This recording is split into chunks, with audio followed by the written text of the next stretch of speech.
नमस्कार विद्यार्थी मित्रांनो, मी प्रियंका ग्लोबल ऑनलाईन मराठीमध्ये आपल्या सगळ्यांचं मनापासून स्वागत करते. आज आपण महाराष्ट्र सेट परीक्षा 2025 पेपर क्रमांक 2 इतिहास या विषयासाठी आपण प्रिव्हियस इयर्स म्हणजे मागील 5 वर्षामध्ये असे कोणते महत्त्वपूर्ण टॉपिक आहे जे वारंवार रिपीटेड फॉर्ममध्ये आपल्याला महाराष्ट्र सेट एक्झामिनेशनमध्ये विचारलं जात आहे आणि जे स्टुडंट येणाऱ्या सेट एक्झामिनेशनचं प्रिपरेशन पेपर 2 इतिहास या विषयातून करीत आहे अशा सगळ्या विद्यार्थी मित्रांसाठी हा व्हिडिओ लेक्चर्स खूप महत्त्वपूर्ण होणार आहे. या व्हिडिओमध्ये आपण डिस्कशन करूया येणारी जी आपली सेट एक्झामिनेशन आहे यामधून इतिहासाचे असे कोणते महत्त्वपूर्ण टॉपिक आहे ज्यावर नक्कीच आपल्याला फोकस केलेला दिसून येईल. सोबतच जर महाराष्ट्र सेट एक्झामिनेशन पेपर 2 इतिहास मधून टार्गेट करीत आहात तर आपल्यासाठी live sessions, video lectures, notes available आहे, PYQs आहे, सरावासाठी MCQs आहे, सोबतच वीकली टेस्ट एव्हरी वीक मध्ये आपल्याला टेस्ट मिळेल, सोबतच पेपर 1 फ्री ऑफ कॉस्ट आहे. बॅच आपण 1 नोव्हेंबर पासून सुरू करीत आहोत. सो बॅचला जॉईन करा. जॉईनिंगसाठी ऑफिशियल नंबर्स आहे. फीस 12,000 आहे. यावर डिस्काउंट मिळेल आणि मात्र 8,000 मध्ये complete course with paper 1 available आहे. सो आपण विद्यार्थी मित्रांनो आपल्या सगळ्यांना कल्पना आहे महाराष्ट्र सेट परीक्षा या परीक्षेमध्ये 2 पेपर असतात. एक असतो जनरल पेपर ज्याला आपण पेपर 1 असं म्हणतो. ठीक आहे. सो पेपर 1 सेम वेटेज आहे दोनही पेपरला आणि जर आपण महाराष्ट्र सेट एक्झामिनेशन टार्गेट करीत आहात तर दोनही पेपरचं आपलं अभ्यास परिपूर्ण असणं खूप आवश्यक आहे. सो पेपर 1 मध्ये सुद्धा 10 युनिट्स आपल्याला दिलेले आहे आणि पेपर 2 आपण जर हिस्ट्रीचा विचार करीत आहोत तर पर्टिक्युलर हिस्ट्री सब्जेक्टमध्ये सुद्धा 10 युनिट आहे. यातून स्टार्टिंगच्या 3 युनिट या प्राचीन भारताचा इतिहास यावर आधारित आहे. नेक्स्ट 3 जे आहे मध्यकालीन भारताचा इतिहास आहे आणि नंतरच्या 3 युनिट या आधुनिक भारताचा इतिहास यावर आधारित आहे. आणि लास्ट आपली युनिट 10 क्रमांकाची आहे ती आहे इतिहास लेखन शास्त्र यावर आधारित. ओके. सो अशा प्रकारचं टोटल 10 युनिट मधील हा सिलेबस विभाजित झालेला आहे आणि स्टार्टिंगच्या 3 युनिट खूप इम्पॉर्टंट रोल प्ले करतात. असं अजिबात याचा अर्थ नाही की मध्यकालीन आणि आधुनिकवर प्रश्न नसतात म्हणून. प्राचीन इतिहास बऱ्याचदा विद्यार्थ्यांना काय करीत असतो, कन्फ्यूज करीत असतो. त्यामुळे आपल्याला युनिट 1 2 3 जे आहे ते आणखीन व्यवस्थित वारंवार रिवाइज PYQs MCQsच्या माध्यमातून करायचं आहे. ओके. सो यासाठी पहिला तो आपल्याला जो टॉपिक अभ्यासायचा आहे तो म्हणजे पुरातात्विक सोर्स. यामध्ये जुनागड अभिलेख येणार, प्रयाग प्रशस्ती लेख येणार. ठीक आहे. हायलाइटेड खारवेलचा हाती गुंफा अभिलेख मी एक्झाम्पल म्हणून सांगित आहे ज्यावर वारंवार प्रश्न विचारलेले आहेत. सोबतच साहित्यिक स्रोत जसं की पाणिनीचा ग्रंथ अष्टाध्यायी, इंडिका कोणाचा ग्रंथ आहे, अर्थशास्त्र कोणाची रचना आहे ना, विक्रमार्क चरित्र कोणाची रचना आहे, हे सगळं प्रश्न विचारलेला आहे. तर हे प्रश्न कुठून येतात तर हे साहित्यिक स्रोत या भागातून येणारे हे टॉपिक आहे. ओके. सो विदेशी विवरण बघा यामध्ये युनानी, चीनी आणि अरबी विद्वान याविषयी प्रश्न असतात. म्हणजे चीनी लेखक वेन्सांग घेऊन घ्या, अरब यात्री आणि त्यांचं जे बुक आहे यावर प्रश्न असतात. त्यामुळे हाही टॉपिक आपल्या एक्झामिनेशनला महत्त्वाचं ठरेल. यानंतर आहे नवपाषाण काळ आणि ताम्रपाषाण काळ. डायरेक्ट प्रश्न आहे. डायरेक्ट प्रश्न ताम्रपाषाणिक स्थळ म्हणजे यापैकी कोणता ताम्रपाषाणिक स्थळ आहे किंवा यापैकी कोणता ताम्रपाषाणिक स्थळ नाही, अशा प्रकारचा प्रश्न डायरेक्टली आपल्याला विचारलेला आहे. ओके. नंतरचा आहे सिंधू सभ्यता आणि प्रमुख स्थळे जसं अग्निवेदिका कुठे मिळालेले आहे है ना. हा, शेतीचे प्रमाण म्हणा, पशुपालनाचे प्रमाण म्हणा, असे विविध सौंदर्य प्रसाधन कुठून मिळालेले आहे, अशा प्रकारचे प्रश्न सिंधू घाटी सभ्यता आणि त्याचं जे नगर आहे आणि नगरांचे जे वैशिष्ट्य आहे यावर प्रश्न आहे. यानंतर बघा वैदिक तथा उत्तर वैदिक काळ. आता यामध्ये अर्थव्यवस्था कशी होती, समाजाची रचना काय आहे, व्यापार कसे स्वरूप, व्यापार इन द सेन्स म्हणजे कोणते व्यापाराचा उल्लेख आहे, कोणत्या व्यापाराचा उल्लेख नाही आहे ना वैदिक काळात किंवा लेटर वैदिक टाइम पिरियड मध्ये, असा प्रश्न आहे. यानंतर आहे महाजनपद. आता महाजनपदांमध्ये सरळ महाजनपद, त्यांच्या राजधानी आणि आधुनिक ते कोणत्या क्षेत्रामध्ये येतात हे प्रश्न महत्त्वपूर्ण ठरतं. ओके. सो हाही टॉपिक विचारलेला आहे आणि 16 महाजन पदांचा अभ्यास आपणही केलेला आहे. तुम्ही लिंक मी ग्रुपवर शेअर करणार, परत एकदा नक्की बघायचं. सोबतच आहे दक्षिण भारतातील महापाषाण काळ. आता दक्षिण भारतामध्ये आंध्र प्रदेश असू द्या किंवा आंध्र प्रदेशमधील स्थळं, तमिळनाडूमधील म्हणजे कुठे कुठे स्थळं मिळालेली आहे किंवा यापैकी कोणता महापाषाणिक स्थळ आहे किंवा कोणता नाही, किंवा महापाषाणाचे जे प्रकार आहे 2024 मध्ये प्रकारांवर प्रश्न आहे. त्यामुळे हा टॉपिक सेम इम्पॉर्टंट आहे. देन आहे जैनिझम आणि बुद्धिझमचा अभ्यास आपल्याला करायचा आहे. जैन संगीती, बुद्ध संगीती आहे ना, यांवर प्रश्न वारंवार येतात, त्यामुळे हाही खूप इम्पॉर्टंट आपल्यासाठी प्रश्न होणार आहे. ठीक. देन आहे इंडो रोमन व्यापार. 16 संस्कारांवर प्रश्न आहे, म्हणजे जन्मपूर्वीचा संस्कार कोणता आहे, जन्मानंतरचा संस्कार कोणता आहे. आपण बघतो की मेगस्थनीज यांची रचना आहे इंडिका. यामध्ये कशा प्रकारे मौर्यकालीन परिस्थितींचं वर्णन आहे. ठीक आहे. प्राचीन बंदरगाह आणि व्यापार मार्गासाठी ऑब्व्हियसली बंदरगाह खूप इम्पॉर्टंट आहे, तर यांवर प्रश्न आहे. गुप्त संवंत, शक संवंत यांवर प्रश्न विचारलेले आहे. 19-18च्या पेपरमध्ये गुप्तकालीन सिक्के किंवा गुप्तकालीन प्रशासनाची काय वैशिष्ट्ये आहे, असाही प्रश्न आपल्याला दिसून येतात. सातवाहनकालीन प्रशासन आणि सातवाहनकालीन सिक्के कोणत्या धातूचे बनलेले होते. पल्लव मंदिर स्थापत्यकला कोणते उदाहरण आहे पल्लव स्थापत्यकलेचे. वाकाटककालीन मंदिरांवर प्रश्न येतात. अजिंठाच्या लेण्यांवर प्रश्न येतात. चोल मंदिर स्थापत्यकला आणि परमार स्थापत्यकला. आता म्हणण्याचं तात्पर्य हे आहे की प्राचीन भारतातील जे मंदिर स्थापत्य आहे, स्थापत्यकला आहे, स्थापत्यकला यावर वारंवार आपल्याला काय विचारलेले आहे, क्वेश्चन्स विचारलेले आहे.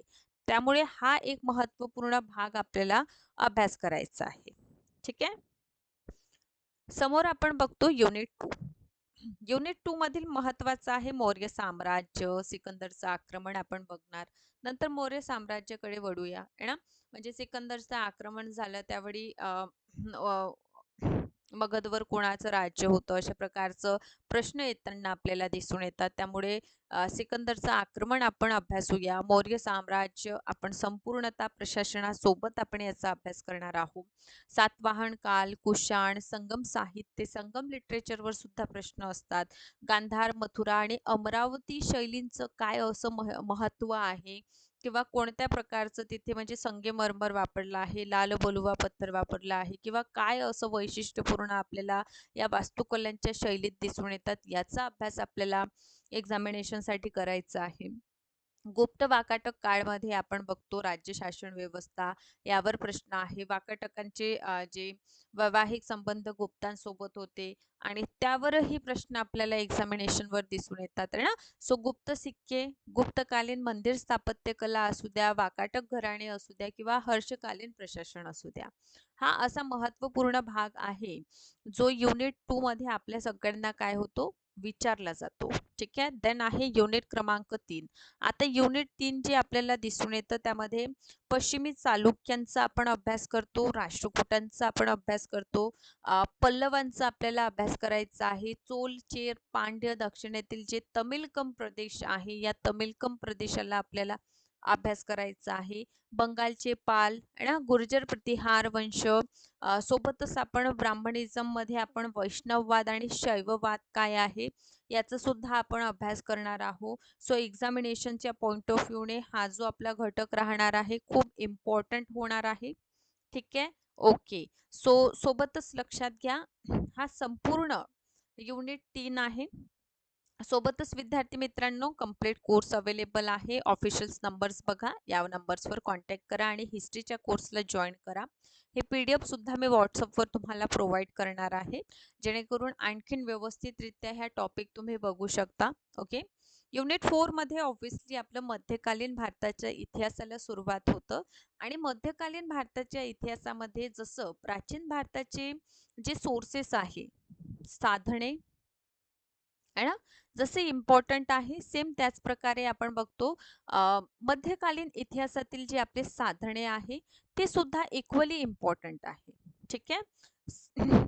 यामध्ये आपण दिल्ली सुलतान शाहीचा अभ्यास करूया. या अंतर्गत 5 वंश, गुलाम वंश, खिलजी वंश, सय्यद लोदी आहे ना, आणि तुघलक वंशाचा आपल्याला अभ्यास करायचा आहे. सो यातून आपल्याला डायरेक्ट प्रश्न असतात. 2 टॉपिक खूप महत्त्वाचं, एक तर अल्लाउद्दीन खिलजी वारंवार प्रश्न येतात आणि मोहम्मद बिन तुघलक.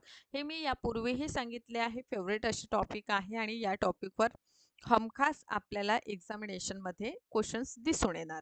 ठीक आहे. नेक्स्ट आहे मुघल साम्राज्याची पायाभरणी, ज्यामध्ये आपण बाबरपासून सुरुवात करूया. बाबरनंतर हुमायूचा आपण अभ्यास करणार. हुमायूच्या टाइम पिरियडमध्येच आपण शेरशहा सुरी यांचा टाइम पिरियड सुरू होतो आणि शेरशहा सुरी यांचं प्रशासन व्यवस्था आपल्या एक्झामिनेशनसाठी इम्पॉर्टंट रोल प्ले करतं. ओके. अकबरावर वारंवार प्रश्न विचारतात, औरंगजेबांवर प्रश्न विचारतात आणि आता जर 2024चं जे क्वेश्चन पेपर आपण अभ्यास केलेलं, तर खूप इम्पॉर्टंट ठरणार उत्तरवर्ती मुघल शासक आणि त्यांचं राज्याभिषेक कुठे झालेला आहे. ठीक आहे. किंवा क्रोनॉलॉजी सुद्धा विचारली जाऊ शकते. म्हणजे 1707 पासून तर 1857चा हा जो पर्टिक्युलर टाइम पिरियड आहे, त्यामध्ये जे मुघल शासक होऊन गेले त्यांना क्रोनॉलॉजिकली आपल्याला अभ्यास करायचा आहे.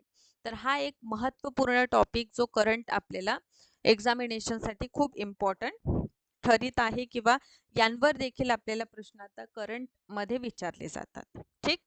त्यांना आहे विजयनगर. विजयनगरचं प्रशासन आणि बहामनींचं प्रशासन हा एक नवीन 2023-24च्या पेपरमध्ये जे मी पाहत आहे, एक महत्त्वपूर्ण टॉपिक. असं अजिबात नाही की यापूर्वी या भागावर प्रश्न विचारलेला नाही, पण 2 वर्षापासून या भागावर प्रश्न हायलाइटेडली विचारलेले आहे. नंतर आहे मराठ्यांचं उदय आणि शिवाजी महाराजांद्वारे स्थापन केलेलं स्वराज्य, देन पेशवांचं अंतर साम्राज्याचा विस्तार. हा सुद्धा इम्पॉर्टंट टॉपिक आहे आणि प्रश्न येतातच. सो युनिट 4 जसे इम्पॉर्टंट आहे आणि यामध्ये जसं दिल्ली सल्तनत, विजयनगर, बहामणी आणि मुघलांचा आपण राजनैतिक इतिहास करतो, सेम युनिट 5 मध्ये त्यांचं प्रशासन म्हणजे दिल्ली सुलतानशाहीचं प्रशासन कशा प्रकारचं होतं आणि प्रशासनामध्ये कधीही लक्षात घ्या, सर्वप्रथम सेंटर लेवलचा आपण म्हणजे केंद्रीय प्रशासनाचा अभ्यास करतो, देन प्रांतीय आणि देन स्थानीय प्रशासन आपल्याला अभ्यास करायचा आहे. तर युनिट 5 मध्ये आपण दिल्ली सुलतानशाहीची प्रशासन व्यवस्था, नंतर विजयनगरचं प्रशासन, बहामणींचं प्रशासन आणि मुघलांचं प्रशासन यांचा आपल्याला अभ्यास जो आहे ते डिटेलमध्ये करायचा आहे. सो युनिट 5 हे मध्यकालीन प्रशासन व्यवस्थेवर आहे आणि पूर्णतः यावर प्रश्न वारंवार येतात. 6 क्रमांकाची युनिट आहे सुफीवाद आपल्याला अभ्यासायचा आहे. सुफी सिलसिले, नंतर शैववाद, वैष्णववाद आणि शक्तिवाद. आता रिसेंटली हे टॉपिक विचारतात. ठीक आहे. खूप इम्पॉर्टंट आहे, याला हायलाइट करूनच घ्या आपण. ठीक आहे. कारण मी लास्ट 2 इयर्स पासून वैष्णववाद आणि शैववाद या भागावर वारंवार आपल्याला प्रश्न विचारित आहे. ओके. सोबतच इंडो इस्लामी वास्तुकला आहे किंवा मुघल वास्तुकला किंवा क्षेत्रीय वास्तुकला जी आपल्याला दिसून येतं मध्यकालामध्ये कशा प्रकारची होती. जसं प्राचीनमध्ये आपण मंदिर स्थापत्य कला अभ्यास करूया है ना, त्याचप्रमाणे इंडो इस्लामी वास्तुकलांचा अभ्यास मध्यकालीन इतिहासामध्ये आपल्याला करायचा आहे. ओके. सो खूप इम्पॉर्टंट हा टॉपिक ठरणार आहे एक्झामिनेशनच्या पॉइंट ऑफ व्ह्यूने.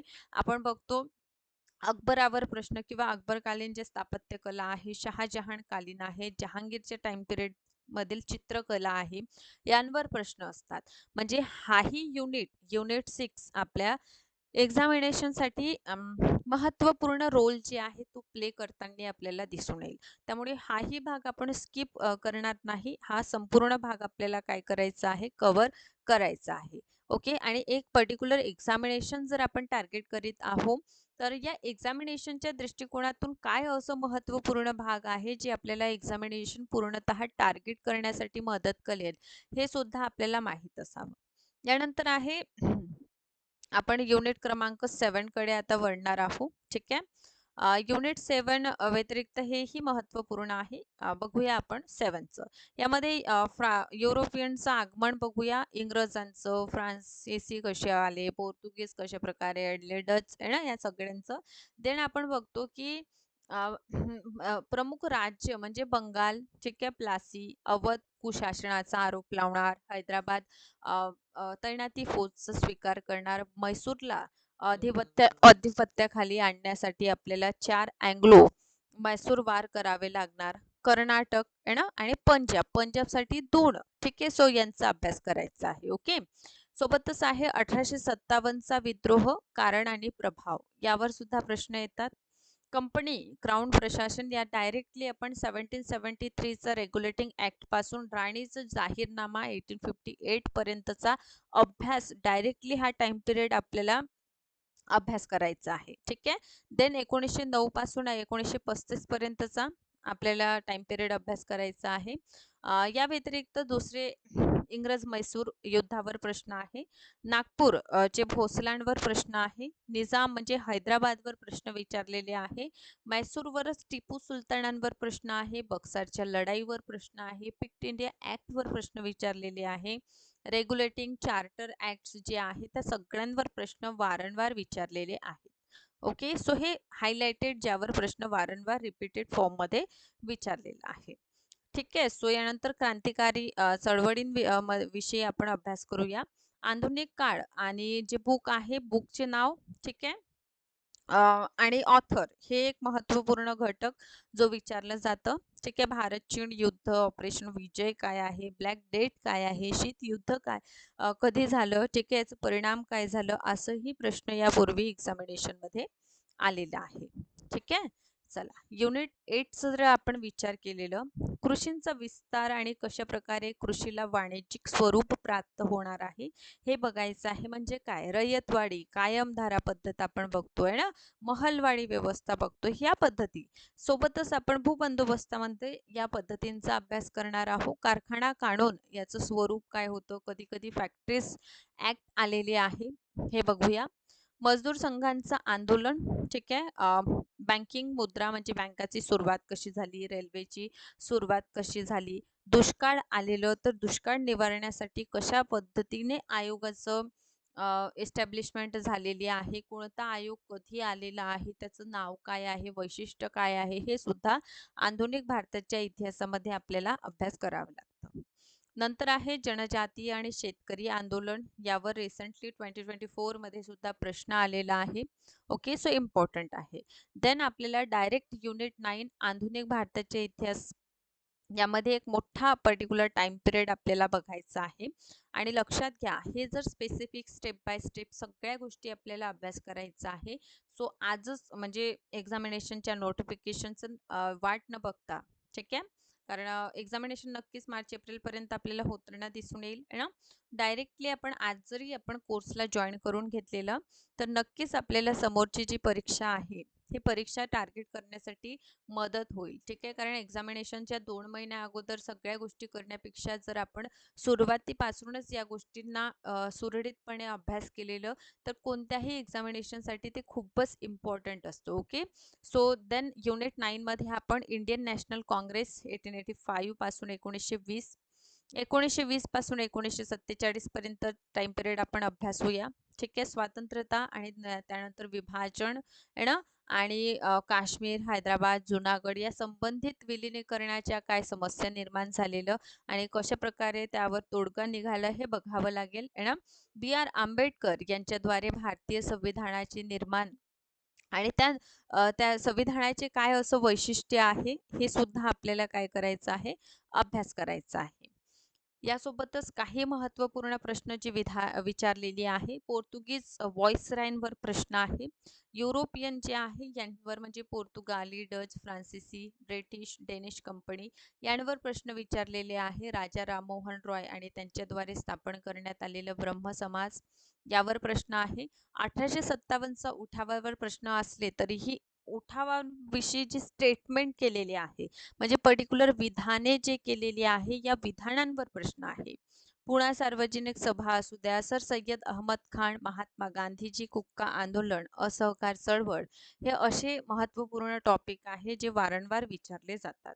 द्विदल शासन काय आहे, भारतीय समाचार पत्र, तीन काठीय पद्धत काय होती, विद्यापीठ कायदा कधी आलेलं, वेद समाज काय आहे, राज्य पुनर्गठन रचना आयोग यावर 2024 ला सुद्धा प्रश्न आहे. भारत सेवक समाज, अखिल भारतीय महिला परिषद, क्रिप्स मिशन, गांधी इरविन करार कधी झालं, ठीक आहे, त्याचं काय वैशिष्ट्य आहे, सायमन कमिशन, हे सगळं विचारतात.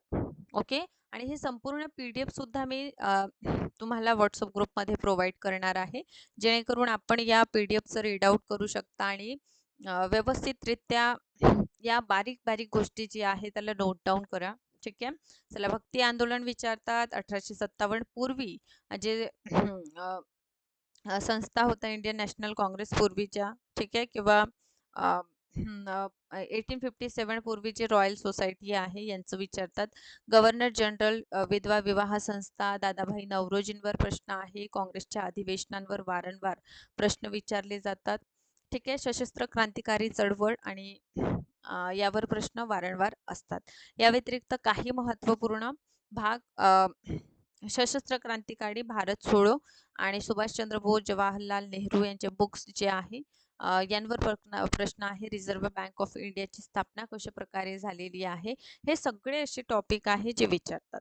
सो याचं PDF तुम्हाला मी व्हॉट्सअप ग्रुपवर प्रोव्हाइड करते, जेणेकरून ही PDF मधून तुम्ही आणखीन व्यवस्थित सिलेबस व्यतिरिक्त हे असे पॉईंट्स आहे जे आपल्याला अभ्यास करायचा आहे. ठीक आहे. सो सेशनला बघत राहा. कोर्स जर आपण जॉईन केलेलं नाही, सो आजच जॉईन करा. बघा, हे ऑफिशियल नंबर्स आहे. या नंबर्सवर कॉन्टॅक्ट करा. Thank you so much.